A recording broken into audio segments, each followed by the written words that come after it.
Starting when he was young, Joshua showed great bravery and combat skill, which set him apart from other people his age. He was the son of Nun, and originally from the tribe of Ephraim. He was great in war, and even more so for being honest and trustworthy, which made him a natural leader. After leaving Egypt, Israel lived as nomads in the desert for 40 years. During that time, Joshua was Moses' most trusted assistant. Not only did this give him a unique view into the problems the Israeli leader was facing, but it also won him the respect and love of both his mentor and the people they both led. Joshua's reputation started to take shape when Moses picked him to be one of 12 spies who were to check out Canaan. The Israelites were given this land by God. To get it, they had to both defeat their enemies militarily and have a strong faith in supernatural forces. While most of the spies around them said that the land was impossible to reach because of its strong defenses and the giants that lived there, Joshua and Caleb took a different view. They both said with unshakable belief that not only was it possible to take over Canaan, it was also God's will. It was their advice to the people to get over their fears and trust that God's presence would help them get through anything. Joshua's faith in God's care paid off in one of the most important times of his life. Just as Moses was about to die, God told him to choose Joshua to be his replacement. This event not only proved that God was happy with Joshua, but it also marked the start of a new age for the Israelites. In a public event where the whole country could see, Moses spoke words of encouragement to Joshua and reassured him that God would always be there for him. Moses' directions, which are written down in Deuteronomy 31, made the change of power even stronger. They made Joshua the chosen leader and guaranteed that the covenant between God and Israel would continue. Following Moses' death, Joshua took over as boss. This event not only changed the guard, but it also said again what God's plan was. On the banks of the Jordan, at the start of a new journey for the Israelites, God told Joshua again what he wanted him to do. His words were a mix of order and promise. In God's promise that no one would stand in Joshua's way throughout his life, there was a strong sense that the Holy would always be with him. Joshua quickly took action when he realized how big the job was. He called together the leaders of Israel and told them what they needed to do to cross the Jordan River and get to the promised land. By telling them to make provisions, he let them know that their task was coming up soon and that they needed to act quickly and together. He also reassured them that his orders were legal and that they would be supported by heaven. A lot of important events and changes happen in this story, which shows Joshua's growth as a leader and as an example of faith and trust. Through his story, we can see how the theme of leadership and unwavering trust in vows that are bigger than looks and the present situation keeps coming up.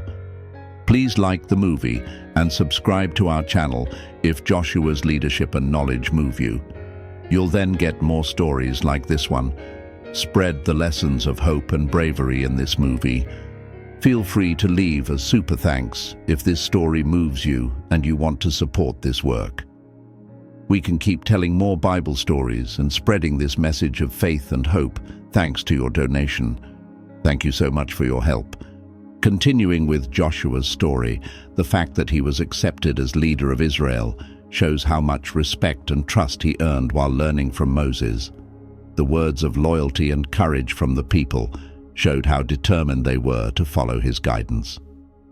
We will follow you wherever you lead us and do everything you tell us to do. They told you to be brave and strong. This agreement not only made Joshua a good leader after Moses, but it also showed that God's plan for the Israelites would not change. Now that God had blessed him and given him instructions, Joshua was ready to lead the Israelites across the Jordan River to the land of Canaan, which would be hard, but also full of good things. Joshua made a strategic choice before the attack, because he knew how dangerous Jericho was with its strong walls and well-fortified military structure. He secretly sent 2 spies, to check out the city's defenses and the people who lived there. The spies, who were picked because they were smart and skilled, broke into Jericho and took shelter in Rahab's house. Rahab was a professional weaver, and her house was right on the city wall, which gave them a quick escape route in case they needed to. Rahab was a good choice to be a friend. Even though she was weak, she became an important part of Joshua's information network. It wasn't a secret that the spies were in the city. The king of Jericho soon learned about it. King's troops came to Rahab's door and told her to give them back. They had seen men come into her house. Rahab lied to us by saying that the spies had left the city at dusk. He was smart and brave. The troops were sent after them quickly, which got them away from her house. After getting away from the people who were after them, Rahab went to the roof and hid the spies under some dried flax bundles. She told the scouts that the people of Jericho were paralyzed with fear because of Israel's past wins, which was caused by the fear of the God of Israel. Rahab said she believed in the God of Israel and asked that her life and the lives of her family not be taken during the upcoming Israeli attack. The spies promised to keep her safe as long as Rahab tied a red cord around her house and kept her whole family inside during the attack. Rava agreed, and with a rope he helped them get out of the building through the window that faced the wall. When the spies got back to Joshua, they told him everything that had happened. This made Joshua even more sure that they could reach the land of Canaan and that God was with them, as Rahab's confession and the fear in the Canaanites' hearts showed. This event not only made Joshua more determined, but it also helped the people get ready for what was to come, which made them even more sure that the capture would be successful. This story shows not only Joshua's smarts and leadership, but also how important faith and courage are in the face of huge problems. It also shows how important it is to work with people who you might think are against you at first, but end up being your most important allies in the chase of a bigger goal. For Israel, getting ready to cross the Jordan River was the start of a new era after Joshua and the Israelites' long and difficult trip. Crossing this river was not only hard on the body, but also a huge act of faith, since the Jordan was so high that it looked like it couldn't be done. But this problem was seen as another chance for the divine power to show itself. Joshua did what he was supposed to do and told the people to clean up and get ready because they were about to see something amazing. With the priests bringing the Ark of the Covenant, they could feel God near them. Joshua said that the water would stop as soon as the priests' feet touched it, making way for the river. That's how it was. When the priests first came across the Jordan, the water stopped moving and built up into a huge column upstream. Downstream, the river dried up totally, letting the people cross on dry land. This miraculous event made the Israelites even more sure that Joshua was God's chosen guide and that God was with them on their trip. Joshua told a guy from each group to pick up a rock from the dry riverbed once everyone was safe on the other side. These stones would be used to build a shrine at Gilgal that would always remember the amazing things that happened that day and how powerful God was when he stopped the Jordan River. When they got to Gilgal, the stones were put there the way Joshua told them to be. He said that this statue would teach future generations about the holy power that made it safe for the whole country to cross the Jordan. There were two important things about this act. It reminded them of the hard times they had been through and set the stage for the problems that were still to come. After crossing the Jordan, the Israelites had to take over Canaan. They began by taking over the strong city of Jericho. For the Israelites, the high walls of Jericho stood for a big obstacle, not just a physical one, but also a mental and emotional one. This would be the first big military test in the Promised Land, and the plan to beat it would be different from what had been done before. God told Joshua a plan that didn't make sense from a military point of view, Joshua and the Israelites were supposed to attack directly, but instead they were to do a traditional march around Jericho. Every day for 6 days, the priests, who carried the Ark of the Covenant, and the armed fighters were to walk around the city in silence once. This action of loyalty showed that Israel would not defeat Jericho through force or plan, but through faith. It was a sign of their complete reliance on God. The careful planning and carrying out of this plan not only reminded everyone of how holy Joshua's job was, but it also emotionally and mentally prepared the Israelites for what was to come. Joshua's journey up to this point shows how faith-based leadership and following a spiritual call can create a story of bravery, persistence, and most of all, unshakable trust in the higher power that led them. The Israelites, led by Joshua, marched around Jericho in silence for 6 days before they hit the 7th day, which would be the turning point in their campaign. In line with the perfectly planned strategy, the routine got stronger that day.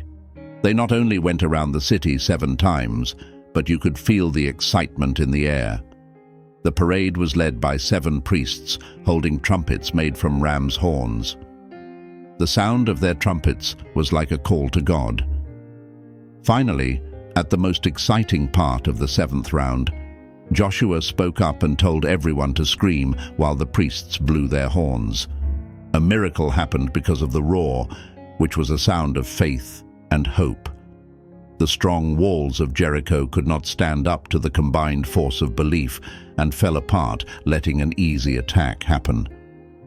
The Israelites charged into the city with all their might, led by this strong sign of their real-life faith. According to God's rules, they destroyed everything except Rahab and her family. For their loyalty to the spies and, by extension, to Israel, God showed them kindness. Rahab, the smart woman who had saved the spies, was taken from her house inside the walls and brought into the Israelite community with her family. The win at Jericho wasn't just a military success. It was also a spiritual victory and a reaffirmation of God's power. It sent a strong message to the other Canaanite cities and made it clear that God was in charge of the whole world. This victory was the start of the Israelites' battle in Canaan. It was a steady warning that faith in God and obedience were the only ways to win.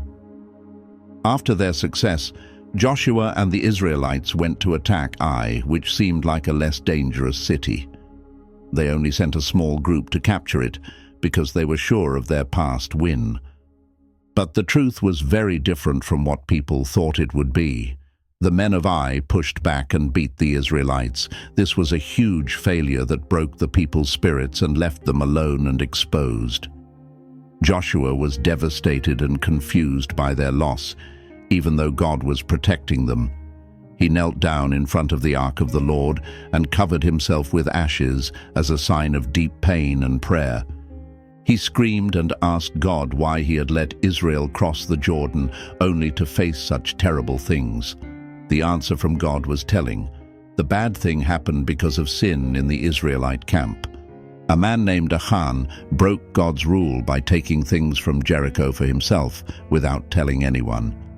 To bring back order and holiness, Joshua had to get rid of all the sin in the group. When Achan admitted his sin, he and his family were heavily punished. This was a harsh but necessary step to protect Israel's spiritual purity. Israel was ready to try again against Ai, now that they had cleaned up from their mistake. Joshua tried something different this time. He set up a trap that won the battle. The win won back the people's trust and confirmed Joshua's leadership. It was a return to God's kindness and military strength. Even though the capture of Ai failed at first, it showed how important it is to purge, obey, and be good at planning ahead in order to carry out God's plans. Joshua led the Israelites to Mount Ebal after their important win at Ai, where they not only took over the city, but also killed its king and hung his body from a tree until dawn. In order to follow the rules that Moses had given him, he built an altar to the Lord there. This was a sign that Israel would continue to obey and love God. Sacrifices were made in this holy spot, and Joshua wrote a copy of Moses' laws on the stones to remind God of the deal he made with his people. This act of spiritual renewal got Israel ready for the challenges that came next. The march to take the Promised Land kept going, this time going south to Canaan. A group of Canaanite kings came together to fight the Israelites because they were afraid of them. Joshua, on the other hand, wasn't scared. The Gibeonites, who were on Israel's side, asked for help, so Joshua planned a march at night from Gilgal to Gibeon, where they attacked the Canaanites without warning. It was during this fight that one of the most famous wonders in the Bible happened. Because it was getting dark and Joshua needed time to make sure he had won decisively, he hoped that the sun and the moon would stop moving. Heaven did what it was told, and this made it possible for the Israelites to fully destroy the enemy troops. The Israelites took control of the south even more when they caught and killed the kings, and then took over their towns one by one. After the Israelites took control of most of Canaan, Joshua led the people to Shechem, a place with spiritual and historical importance where Abraham and Isaac had built altars many years before. In Shechem, in front of a large crowd, Joshua restored the agreement between Israel and God. He also went over again the laws and rules that Moses had given, and the people swore again that they would only worship and serve the Lord. In this time and place in history, Joshua made a new agreement with the people. He set rules and laws and wrote down their promises in the book of the law of God. Also, a big stone appeared at the base of the hill, close to the temple of Jehovah. It was a memorial to Israel's renewed devotion to their faith and the God who protects them. Not only did these events make it easier for Israel to rule more land, but they also strengthened the people's spiritual link with their God, showing them the right way to be religious and obedient. Joshua's legacy included both military victories and spiritual guidance. This act of renewing the covenant was the culmination of his goal to lead Israel not only to victory in battle, but also to stronger religious and cultural ties.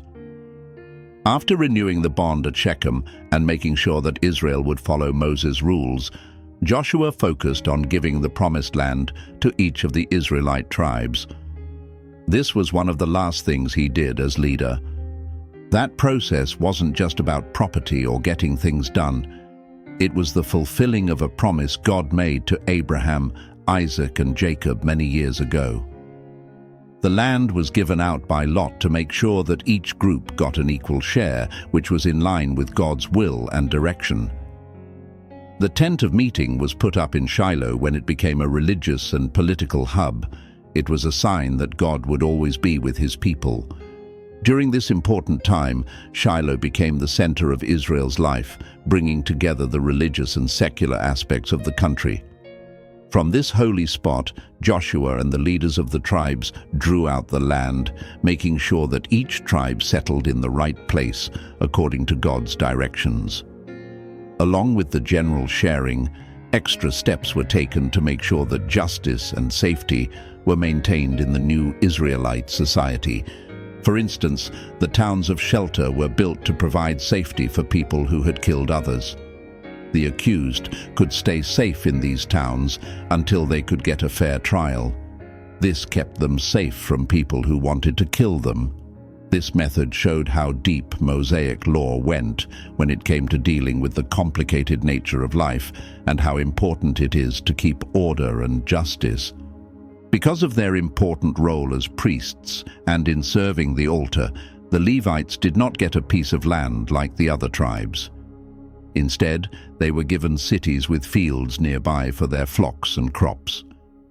This setup made sure that the Levites could live and keep doing their religious tasks without having to worry about money issues that can come with owning a lot of land.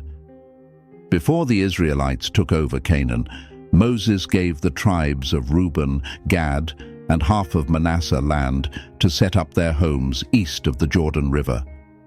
In order to keep their lands, these tribes promised and kept their word by sending their fighters to help in the military battles west of the Jordan.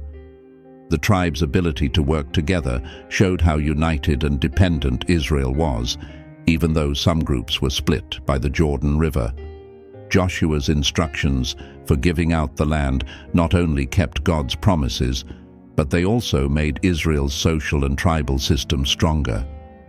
He left behind a record of faithfulness and following God's directions, which were meant to keep the land at peace and prosperous.